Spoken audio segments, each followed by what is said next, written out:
নমস্কার। টুকরো কথায় আবার কথার ডালি নিয়ে আসলাম। রোজই ভাবি একটা ভিডিও করব, কিন্তু আমার ভাগ্যেই নেই। একটা যে সময় বার করে করব হয়েই ওঠে না। ভাগ্যেই নেই কথাটা বললে তখন সকলে বলেন ভাগ্যে নেই আবার কি, নিজে নিজে সময় বার করে নিলেই হয়। সত্যি কথা, এই ভাগ্য, এই আমরা এই কথাটা প্রচণ্ড ব্যবহার করি। আমার ভাগ্যে নেই বা আমার ভাগ্যে কি আছে, ভবিষ্যৎ দেখার জন্য আমরা নানান চেষ্টা বা জানার জন্য ইচ্ছা আমাদের থাকে। কিভাবে আমরা জানি? বিভিন্ন জ্যোতিষশাস্ত্রের মাধ্যমে, জ্যোতিষীদের সাহায্যে আমরা ভবিষ্যৎকে দেখার চেষ্টা করি, জানার চেষ্টা করি। কখনো কখনো সেই ঢিল ছোড়া কথা লেগেও যায়, আবার কখনো কখনো ফলেও না, এরকমও হয়। তাই জ্যোতিষশাস্ত্র কি, কেন এটার প্রচলন হলো, বা কতদূর একে বিশ্বাস করা যায় বা যায় না, সেই সম্বন্ধে আজকে বলি। এই কথাগুলো বলার আগে আমি বলে রাখি, আমার ঠাকুর দাদা শ্রী গুরু কিঙ্কর পাণ্ডে, উনি কিন্তু জ্যোতিষাচার্য ছিলেন। তাই একেবারে জ্যোতিষশাস্ত্র সমস্ত কথা সবাই বিশ্বাস করো, যেহেতু আমার পরিবারেই এরকম একজন ছিলেন পণ্ডিত ব্যক্তি, তাই, অথবা একেবারেই বিশ্বাস করো না, আমি দুটো কোনোটাই যাচ্ছি না। আমার কাছে জ্যোতিষশাস্ত্র কীভাবে ভারতবর্ষে আসলো, প্রচলন হলো, তার কারণ কি, এইটা যতটা আমার কাছে মনে হয়েছে বিভিন্ন সোর্স থেকে জেনে, সেটাই তুলে ধরছি। আমরা এখন জ্যোতিষশাস্ত্র মানে জ্যোতিষবিদ্যা বলতে বুঝি কারোর ভাগ্য নির্ধারণ, কি তার কোনো ভবিষ্যতে কি হতে পারে, এটা আগাম জেনে যাওয়ার একটা পদ্ধতি। সে কুষ্টি বিচার করেই হোক বা হস্তরেখা বিচার করেই হোক। এই কারণেই কি জ্যোতির্বিদ্যা চালু হয়েছিল ভারতবর্ষে, সেটাও একটা জানার বিষয়। প্রথম আমরা জ্যোতিষশাস্ত্রের উল্লেখ পাই, মানে ভারতবর্ষে জ্যোতিষশাস্ত্রের জনক বলা হয় মহর্ষি পরাশরকে। পরাশর ঋষি কে ছিলেন? এই নামটা একটু চেনা চেনা সকলের, তাই না? ঋষি পরাশর ছিলেন মহর্ষি বশিষ্ঠের পৌত্র, মানে নাতি। তার পুত্র সত্যি, সত্যির পুত্র পরাশর। পরাশরের উল্লেখ আমরা মহাভারতে পেয়েছিলাম। কোথায় পেয়েছিলাম? মৎস্যগন্ধার সঙ্গে ঋষি পরাশরের মিলনের ফলে যে সন্তান হয়, তার নাম কৃষ্ণদ্বৈপায়ন, যে পরবর্তীকালে বেদব্যাস হয়েছিলেন। মানে বেদের সংকলন করে ওনার নাম বেদব্যাস হয়েছিল। তারই রচনা হলো মহাভারত। তাহলে পরাশর ঋষির পুত্র হলো বেদব্যাস। সেই পরাশর মুনি প্রথম বৃহৎ পরাশর হোরা শাস্ত্র নামে যে গ্রন্থ লিখেছিলেন, শাস্ত্র লিখেছিলেন, সেইটাই হচ্ছে জ্যোতিষশাস্ত্রের আদি গ্রন্থ বলতে পারি। বৈদিক যুগে ঋগ্বেদে একটু সামান্য উল্লেখ থাকলেও সেরকম কিছু জ্যোতিষশাস্ত্র নিয়ে উল্লেখ নেই। অথর্ববেদে আছে। পরবর্তীকালে ঋষি ভৃগু, তার লেখা ভৃগু সংহিতা, এগুলো থেকে আমরা প্রাচীন ভারতের জ্যোতিষশাস্ত্র নিয়ে অধ্যয়ন করতে পারি। তো প্রথমে এই জ্যোতিষশাস্ত্র কী কারণে, তাহলে কি মানুষজনের ভাগ্য গণনার জন্যই জ্যোতিষশাস্ত্র প্রথম রচনা হয়েছিল? আসলে জ্যোতিষ কথাটার উৎপত্তি জ্যোতি থেকে। জ্যোতি মানে আলো, আলোর উৎস। বিভিন্ন রকম আমাদের পৃথিবীতে আমরা খালি চোখে যা দেখছি, সেইটার থেকেই প্রথমে মানুষরা বিভিন্ন জ্ঞান আহরণ করেছে। তাহলে পৃথিবীতে আলোর সোর্স কোনগুলো? মহাকাশ থেকে যেগুলো আসছে, মহাজাগতিক আলোক রশ্মি, তার মধ্যে সূর্য, তার সঙ্গে বিভিন্ন নক্ষত্র আর গ্রহ উপগ্রহ, যেগুলো কারোর নিজস্ব আলো আছে, কারোর নিজস্ব আলো নেই, সেটা পরের কথা, কিন্তু ওইগুলোকেই আমরা আলোক বিন্দু হিসেবে রাতের আকাশে চিহ্নিত করি। তাহলে আকাশের যা কিছু দেখেছে মানুষ, সেটা সম্বন্ধে পড়াশোনা বা সেটা সম্বন্ধে জ্ঞান আহরণের যে চেষ্টা, সেই চেষ্টা যেই শাস্ত্রের রচনা হয়েছিল, শাস্ত্রের মধ্যে পাওয়া গিয়েছিল, সেইটাই জ্যোতিষশাস্ত্র। জ্যোতিষশাস্ত্র কিন্তু আসলে অ্যাস্ট্রোনমি বলতে পারে। আকাশের তারা, নক্ষত্র, গ্রহ, উপগ্রহ, এদের গণনা। কীরকম গণনা? গাণিতিক গণনা, তার সঙ্গে ভৌগোলিক আলোচনা। গাণিতিক ভৌগোলিক কীভাবে? বিভিন্ন যে নক্ষত্র, গ্রহ, উপগ্রহগুলো রয়েছে, তারা নির্দিষ্ট সময়ে যে যার কক্ষপথে ঘুরছে বলে এই সার্কেলটা বছরে কিন্তু নির্দিষ্টভাবে এক একজন এক একটা পজিশন দেখায়। এটা আমরা ভূগোল পড়ে এখন আমরা জানি, এটা আমাদের কাছে খুব সহজ ব্যাপার, প্রাইমারি বাচ্চারাও এটা পড়ে জেনে গিয়েছে। কিন্তু আমরা কথা বলছি প্রি-বৈদিক যুগে, মহাভারত রচনা হয়েছে তার আগে এরকম সময়। তখন মানুষ, তারা বিভিন্ন গ্রহ, নক্ষত্র, উপগ্রহ, এগুলো সব তাদের চলাচল, আকাশে তাদের পজিশন দেখে সময় নির্ধারণ করার জন্য, আর তার সঙ্গে কি পৃথিবীতে কি কি পরিবর্তন হচ্ছে, কোন পজিশনে কোন নক্ষত্রটা থাকলে পৃথিবীতে কীরকম প্রাকৃতিক চেঞ্জ হচ্ছে, এইগুলো ক্যালকুলেশন করে তারা জ্যোতিষশাস্ত্রের উদ্ভাবন করেছিলেন। আমরা জানি আমাদের এখন সৌরমণ্ডলে 8টা গ্রহ রয়েছে। আগে 9টা ধরা হলো, এখন 8টা। কিন্তু জ্যোতিষশাস্ত্রেও গ্রহ কিন্তু আগাগোড়া 9টা ধরা হয়েছে। সেগুলো কিন্তু আমাদের সৌরমণ্ডলে যে 9টা গ্রহ সেরকম নয়। তার মধ্যে প্রথমেই ধরা হচ্ছে সূর্য, চন্দ্র, মঙ্গল, বুধ, বৃহস্পতি, শনি, শুক্র, শনি, তারপরে রাহু আর কেতু। এইরকম 9টা ধরা হয়েছে কেন? এর মধ্যে চন্দ্র আর সূর্য এরা তো গ্রহই নয়, রাহু কেতু এরা তো নয়। তাহলে এদেরকে ধরা হয়েছে কেন? এই যে আমাদের চারপাশে বিভিন্ন গ্রহ, উপগ্রহগুলো ঘুরছে, তারা যে আমাদের পৃথিবীর উপর বিভিন্ন রকম এফেক্ট করছে, সেইটাকে আলাদা আলাদা 9টা নাম দেওয়া হয়েছে। তার মধ্যে সব থেকে বেশি প্রভাবটা আমাদের ওপর সূর্যের, এ তো অস্বীকার করার কোনো জায়গায় নেই। সূর্য আর সব থেকে কাছে রয়েছে চাঁদ, তাই সূর্য আর চন্দ্রই সবার আগে, তারপরে বাকিগুলো। এদের প্রভাব পরে আলোচনা করছি। আর ভাগ করা হয়েছে রাশি, 12টা রাশি। এই মেষ, বৃষ, মিথুন, তুলা, ধনু, এরকম 12টা, মকর, কুম্ভ, মীন, এরকম 12টা রাশি রয়েছে। চাঁদ পৃথিবীর চারিদিকে ঘোরার সঙ্গে সঙ্গে তার 27টা নক্ষত্র পজিশনকে চেঞ্জ করে করে 27টা নক্ষত্রের সঙ্গে থাকে। এইটা নিয়ে একটা সুন্দর গল্প আছে। প্রজাপতি দক্ষ তার 27 জন মেয়ের সঙ্গে চন্দ্রের বিয়ে দিয়েছিলেন। সেই 27টা মেয়ের নাম অনুযায়ী এই 27টা নক্ষত্রের নাম। আর এদের মধ্যে আবার চন্দ্রের বেশি পছন্দ ছিল রোহিণীকে, তাই রোহিণীর সঙ্গে বেশি সময় থাকতেন। মানে এমনি চাঁদ রোহিণী নক্ষত্রের সঙ্গে বেশিরভাগ সময়টা থাকে। তাই এই যা কিছু আমাদের পৌরাণিক গল্পগুলো সবই কিন্তু রূপক হিসেবে আমরা পেয়েছি। তো এই যে ভৌগোলিক এদের অবস্থান, সেই অবস্থান অনুযায়ী গ্রহ নক্ষত্রের বিভিন্ন পজিশন অনুযায়ী তিথি নক্ষত্র গণনা, মানে ক্যালেন্ডার সিস্টেমটা ওইভাবেই চালু হয়েছিল। প্রথমে চন্দ্রের পজিশন দেখে, চন্দ্র কোন নক্ষত্রে রয়েছে, তারপর গ্রহ উপগ্রহের পজিশন দেখে, তার সঙ্গে মানুষ দেখলেন যে এইগুলো যেরকম একই রকম যখন পজিশনে থাকছে, মোটামুটি পৃথিবীর ভৌগোলিক প্রাকৃতিক পরিবেশটাও একই থাকছে। কিভাবে? কোন একটা সিজনে ঝড় বৃষ্টি হচ্ছে, কোন একটা সিজনে শান্তশিষ্টই থাকছে, কখন গ্রীষ্ম, বর্ষা।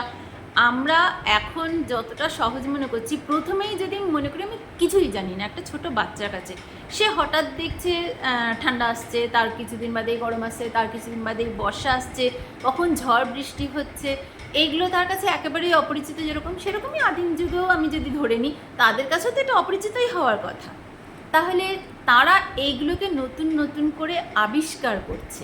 এই যে একটা শাস্ত্রের মাধ্যমে কোনটার পর কোন সিজন আসবে, কীরকম তার পরিবেশ থাকবে, তারপরে শুধু এইটুকুনি নয়, আমি প্রকৃতির পরিবেশ অবস্থাটা জেনে কখন আমি কোন চাষটা করব, বা কেউ যদি কোথাও বিদেশ যাত্রা করছে, বিদেশ যাত্রা মানে ব্যবসা বাণিজ্যের ক্ষেত্রে হতে পারে, অথবা কোনো দেশ হয়তো আক্রমণ করছে কোনো রাজা, তাহলে জ্যোতিষের কাছে গিয়ে পরামর্শ নিচ্ছেন।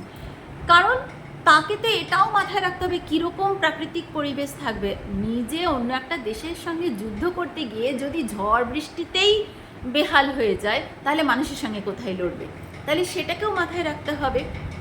আমি কোথাও যুদ্ধ করতে যাব, তার আগে প্রাকৃতিক অবস্থাটা কীরকম থাকবে, বা কোন সময় গেলে আমার অনুকূল পরিস্থিতি পাবো, এইগুলোর কারণেই প্রথম জ্যোতিষশাস্ত্রের প্রচলন হয়েছিল। মানে মানুষের প্রয়োজনে চাষবাস হোক, প্রাকৃতিক পরিবেশ অনুযায়ী কোথাও যাওয়ার কথা হোক, বা বড় কোনো কাজ করার আগে সেই সময় যদি এমন দুর্যোগ হয় তাহলে আমার কাজটাই পণ্ড হবে। তাই মনস্কাম রয়েছে যেরকম বড় কিছু কাজ করার আগে, তখন আমি সেই প্রাকৃতিক যদি স্থিতিটা জানতে পারি তাহলে সুবিধা হবে।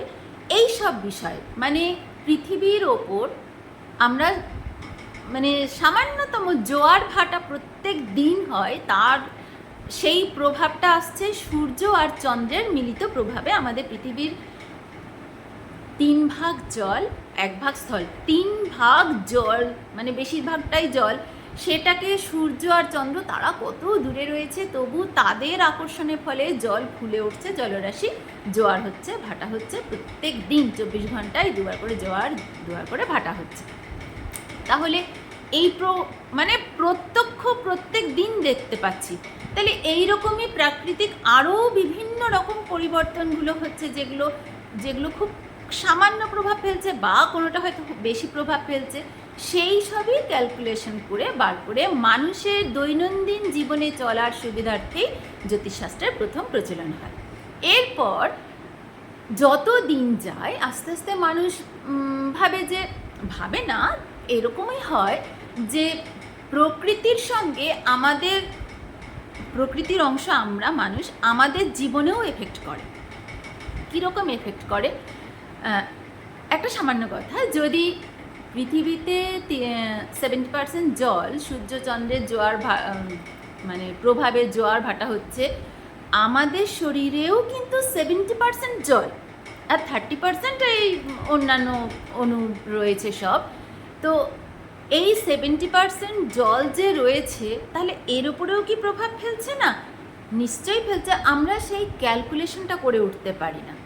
সেই রকমই কোন নক্ষত্র সিচুয়েশনে বা কোন গ্রহ তারার পজিশন অনুযায়ী আমাদের জীবন কিভাবে পরিচালিত হয়, এটা ভীষণ মানে আমাদের ইন্টারেস্টিং জানার বিষয়, যে আমাদের জীবন পরিচালনা হচ্ছে এটা আমরা কিভাবে ক্যালকুলেশন করব। কিন্তু এতটাই ক্ষুদ্র সেই হিসাবটা অনেক সময় সঠিক হয়ে ওঠে না। কারণ জ্যোতিষশাস্ত্র এখন ওই ভূগোলটাকে বাদ দিয়ে শুধুমাত্র মানুষের দৈনন্দিন জীবনের বিচার করার জন্য জ্যোতিষশাস্ত্র আমরা এখন এটা বিচার করি। আর এটা ভীষণ ভীষণ কঠিন ব্যাপার, হয়তো বা সম্ভবই নয়। মাঝে মাঝে হয়তো দু একটা কথা লেগে গেলেও বেশিরভাগই কথা মেলে না। তার জন্যই আমাদের কাছে মনে হয় এটা যেন একটা কুসংস্কার, মানুষ এই অন্ধবিশ্বাস, জ্যোতিষশাস্ত্র বলে কিছু নেই আমাদের মনে হচ্ছে। আসলে যেই প্রাকৃতিক পরিবেশে কোনো একটা মানুষ জন্মালো, সেটা তার উপর কীভাবে প্রভাব ফেলবে, সেই যেই গ্রহ নক্ষত্রের পজিশনে কোনো একটা মানুষ যখন জন্মালো, তখন যেরকম প্রাকৃতিক পরিবেশ থাকে সেই রকমই একটা তুলনামূলকভাবে সেই রকমই তার জীবনটা, মানে আমার স্বভাবটা। আমি যখন জন্মালাম, হয়তো কেউ কেউ ভীষণ রাগী, অল্প একটা ছোটো কথাতেই ভীষণ রেগে যায়, ভীষণ রিঅ্যাক্ট করে। কেউ কেউ আবার ওর থেকেও অনেক বড় কথা চুপচাপ কিন্তু ঠান্ডা হয়ে সহ্য করে নেয়। কেউ কেউ ভীষণ আবেগপ্রবণ, কেউ কেউ আবার এমন যেন কোনো ইমোশনই নেই। এরকম বিভিন্ন রকমের মানুষ দেখি। তাহলে ওই যে আমার মনের কোন পথে পরিচালিত হবে, যে কোনো একটা সিচুয়েশন আমার জীবনের সামনে যদি আসে, সেই সিচুয়েশনে আমি কীরকম রিয়্যাক্ট করব, এইটা প্রভাব ফেলতে পারে। মানে আমার চিন্তাধারাটা কি হবে এইটা প্রভাব ফেলতে পারে। এই জ্যোতিষশাস্ত্র দিয়ে কখনোই আমার জীবনটাকে আমি পাল্টে দিতে পারি না, কোনো দিনই না। আমার প্রত্যেকের জীবনেই কি কি ঘটনা পরপর হবে, অন্যরা কি আমার উপর মানে প্রভাব ফেলবে, অন্যরা বলতে মানে অন্য মানুষজন, অন্য পরিস্থিতি যেটা আমি নিজে করছি না, এই রকম যেই জিনিসগুলো আমার প্রত্যেক নিয়ত আমার সামনে যা কিছু আসছে, যেগুলো কিন্তু আমি করছি না, দুম করে আমাকে কে কি বলবে বা কে আমার থেকে কীরকম আচরণ আশা করছে বা আমার প্রতি কীরকম আচরণ করছে, এটা কিন্তু আমার ভাগ্য বলে দিতে পারে না। আমার ভাগ্য কি বলতে পারে, যেই সিচুয়েশনই আসুক তাতে আমি রিয়্যাক্টটা কী করব। মানে আমি যদি আমার প্রকৃতিটাই যদি একদম শান্ত শিষ্ট হয়, কারোর সঙ্গে তো ঝগড়াঝাটি হবেই না, তাহলে আমার জীবন নির্ঝঞ্ঝাট থাকবে। আমার যদি হয় আমি ভীষণভাবে রিয়্যাক্ট করি, প্রত্যেক কথাই একদম মুখরা ঝগড়াটে হই, তাহলে সকলের সঙ্গে কলহ লেগেই থাকবে। মানে আমাকে প্রতিফলন করছে, আমার চিন্তাধারা, আমার মানসিকতা কি হবে এইটা বলতে পারে, আমার পরিস্থিতিগুলো বলতে পারে না। এবার একই পরিস্থিতিতে তিনটে মানুষকে পরপর দাঁড় করালে দেখা যাবে তারা তিন রকমের রিয়্যাক্ট করছে, আর ওই রিয়াকশান অনুযায়ী তাদের ফলটাও তিন রকম হবে। এ তো খুব স্বাভাবিক। তাহলে জ্যোতিষশাস্ত্র অনুযায়ী আমি ওই আমার সামনে কি সিচুয়েশন আসবে সেইটা না, আমি ওই সিচুয়েশনে কীরকম রিয়াক্ট করব সেটা বলা যায়। এবারে স্থান কাল পাত্র ভেদে মানুষের একই সময়ে জন্ম হয়েছে, কারোর একই নক্ষত্র পজিশন সব রয়েছে, কিন্তু একজন কলকাতা শহরে জন্মেছে, একজন একদম উত্তরপ্রদেশের কোনো গ্রামে জন্মেছে, দুটি মেয়ের ধরলাম একই সময়। তাহলে আমরা তাদের দুজনের দুটো আলাদা ভাগ্য বলে দেখি। স্থান ভেদে, কাল ভেদে, পাত্র ভেদে নাকি আলাদা হয়। কেন আলাদা হয়? যদি সব তারা নক্ষত্র গ্রহ পজিশন অনুযায়ী যদি স্বভাব এক হয়, কীরকমভাবে এক হয়? পরিবেশটাই তো আলাদা। ধরুন কোনো শহরে যেরকম আমরা থাকি, আমাদের বেশভূষা, খাওয়া দাওয়া, কথাবার্তা, পড়াশোনা, এগুলো সম্পূর্ণ উত্তরপ্রদেশে একটা গ্রামের থেকে এই কলকাতায় বসে থাকা, এই বিংশ শতাব্দীতে যদি বসে থাকি একজন মেয়ে, সম্পূর্ণ তাদের জীবন আলাদা। তাদের এই যে স্থান তখন বিচার করার সময় ওইটাকেও মাথায় রাখে যে কোথার থেকে এই মানুষটা এসছে, সে কীরকম পরিবেশটা পাচ্ছে। ধরুন কারোর অনেকে হস্তরেখা বিচার করে, সন্তানের রেখা বলে কি আমি জানি না এরকম কিছু আছে কি না, তবু মানে আমি বলছি এই কারোর হাতে হয়তো রয়েছে এটা সন্তানের রেখা, একই রকমের রেখা দু তিনজনের হাতে যদি দেখি, 1950 সালে যদি কারোর হাতে দেখি ওখানে 6-7টা রেখা রয়েছে, তখন তাদেরকে বলে দিতে পারে এর অনেকগুলো সন্তান, 6-7টা হবে। এবার 2026-এ এসে যদি ওরকম 6-7টা রেখা থাকে কারোর হাতে, তাহলে কি তাকে আমরা বলে দেবো এর 6-7টা সন্তান হবে? তখন আমরা বলবো এর সন্তান আছে, একটা হবে। এইটা আমি একটা জাস্ট উদাহরণ দিয়ে বললাম যে স্থান ভেদে, কাল ভেদে একই সিম্বলকেও আমরা কিন্তু আলাদা কিভাবে বিচার্য বলে দেয় জ্যোতিষীরা, সেটার একটা উদাহরণ দিলাম। আমি জানি না এরকম কোনো সন্তানের রেখা আদৌ হয় কি না। এরকম বিভিন্ন রকম পাতলা চটি বই ট্রেনে আরে বিক্রি হয়, হস্তরেখা বিচার বলে, তাতে দেখেছি। আমার জানা নেই, এ বিষয়ে আমার পড়া নেই যে সত্যি সত্যি হাতে ওরকম সন্তানের রেখা বা বিবাহ রেখা এরকম কিছু থাকে কি না।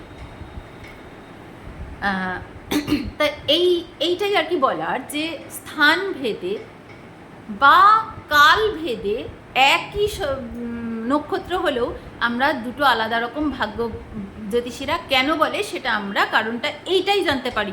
কারণ স্থান ভেদ হলেই আলাদা মানুষ, আলাদা তাদের পরিবেশ, পরিবার পরিজন, তাদের ওঠা বসা কথাবার্তা সবই আলাদা হয়ে যায়, তখন তাদের ভাগ্যটা মানে রিয়্যাক্ট করাটাও আলাদা হয়ে যায়।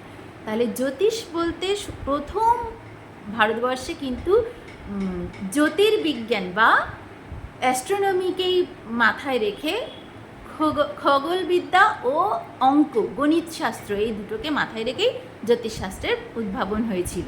সেটা মানুষের দৈনন্দিন জীবনে রাখতো চাষবাস, কোথাও বিদেশ যাত্রা, যুদ্ধ, বিভিন্ন রকম বড় কোনো কাজ অনুষ্ঠান করার আগে প্রাকৃতিক পরিবেশ জানার জন্য। সেটা বিভিন্ন সময়ে যুগের পর যুগ আস্তে আস্তে মানুষ সেটাকে সংকুচিত করে মানুষের দৈনন্দিন জীবন বা ভাগ্য বিচারে আমরা নিয়ে এসেছি। সেই ভাগ্য বিচার করে কারোর ভবিষ্যৎ কি হয় এটা আমরা একটা আন্দাজে মোটামুটি এইরকম স্বভাব, এরকম রিয়াক্ট করে, তাহলে এইরকম সিচুয়েশনে কি হতে পারে, কি ফল আসতে পারে তার একটা মোটামুটি গণনা করে বলার চেষ্টা করেন জ্যোতিষীরা। আর বিয়ের সময় অনেক সময় কুষ্টি মেল করা হয় আর কি। তারও একটা কারণ আমার মনে হয়েছে, যদি আমার কুষ্টি বিচারে আমার রিয়াক্টের ছবিটা ভেসে আসে, আমি কীরকম মন মানসিকতা নিয়ে তৈরি হয়েছি, তাহলে যার সঙ্গে বিয়ে হচ্ছে তারও কুষ্টি দিয়ে সেইটা মোটামুটি একটা আন্দাজ করে, আমি প্রথম একদিন দেখা হলো, কেউ হয়তো কিছু নিজের আসল রূপটা দেখালো না, কিন্তু কুষ্টিতে মোটামুটি আন্দাজ করা যাচ্ছে এরকম স্বভাবের হবে এই বউটা বা এই বরটা, তাহলে এদের দুজনকে যদি দুজনায় প্রচণ্ড ঝগড়াটে হয় তাহলে এদের মধ্যে কলহ লেগেই থাকবে, তাহলে এদের বিয়ে না হয় ভালো, একজন একটু ঠান্ডা একজন একটু মানিয়ে নিতে পারে, এরকম হলে আবার এদের খুব সুন্দর মিল হবে। এইরকমভাবে একটা মোটামুটি হিসাব আর কি, আন্দাজের ওপর হিসাব করে বলা হয়। এইটা আমার মত। আমি একেবারেই বলতে কাউকেই ছোট করছি না যে যারা বড় বড় জ্যোতিষীরা রয়েছেন তারা সব আন্দাজে ভুলভাল বলেন, আমি এটাও বলছি না, আবার এইটাও বলছি না যে সবাই মিলে জ্যোতিষের কাছে দৌড়াও। আমার কথা হচ্ছে জ্যোতিষীরা আমাকে কি বলবেন সেইটার থেকেও বড় কথা হচ্ছে আমার আচরণটা আমি কন্ট্রোল করতে পারবো। পৃথিবীতে যা কিছু সিচুয়েশন আমার সামনে আসবে সেটাতে আমি কেমন রিয়্যাক্ট করব সেটা আমার বিবেচনা দিয়ে আমি ঠিক করতে পারি। এইটুকুনি করলে আর জ্যোতিষী নিয়ে মাথা ঘামাতে হবে না। ধন্যবাদ।